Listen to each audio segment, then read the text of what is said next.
Sir builder क्या करता है, हमने कितनी बार देखा है कि रजिस्ट्री कराने से पहले ही काफ़ी सारे डॉक्यूमेंट साइन करा लेता है जिनमें लिखा होता है आप हम पे कोई केस नहीं करोगे, और अलग अलग राइट्स रिलिंक्विश करने की बात लिखी होती है। तो क्या इसके बाद जो होम बायर होता है कोई केस नहीं कर सकता है? जी, बिल्कुल ठीक बात है। कई बार ऐसा देखा गया है कि जब पोज़ीशन देने का टाइम आया, सारे पैसे ले लिए, सब कुछ ले लिए और उसके बाद जहाँ प्रोजेक्ट में जिसमें डिले है, तो उस केसेज़ में जो है वो आर्म ट्विस्टिंग टेक्नीक अडॉप्ट करते हैं, बीइंग डोमिनेंट इन नेचर, कि आप वो कहते हैं कि आपको ये सारे डॉक्यूमेंट्स जो है साइन करने हैं, यानी अपना राइट रिलिंक्विश करना है कि आप हमारे ऊपर कोई डिले पेनल्टी या किसी का केसेज़ नहीं फाइल करेंगे।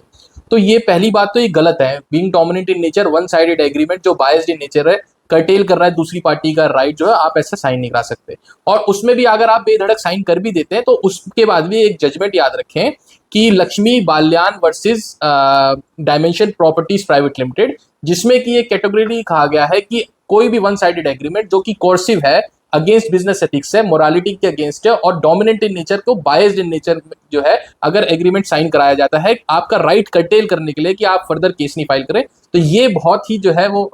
मेंटेनेबल नहीं है। और एट द सेम टाइम आपके पास पूरा राइट है अपने केसेस जो है फाइल करने का, अगर कोई डिले है या कोई डिफिशिएंसी ऑफ सर्विसेज है। ऐसे ही कई और जजमेंट जो है ऑनरेबल एनसीडीआरसी और सुप्रीम कोर्ट ने दिए हुए हैं, जिसमें कि जो है कोर्सिव वन साइडेड या किसी को राइट का इन्फ्रिंज करने के लिए अगर कोई एग्रीमेंट करा लेता है तो आप आराम से एग्रीमेंट साइन करें और उसके बाद भी जो है अपने राइट्स के लिए पोजीशन लेने के बाद, डोमिनेंट पोजीशन पे आने के बाद भी जो है केसेस फाइल कर सकते हैं। There is no impediment in any manner whatsoever.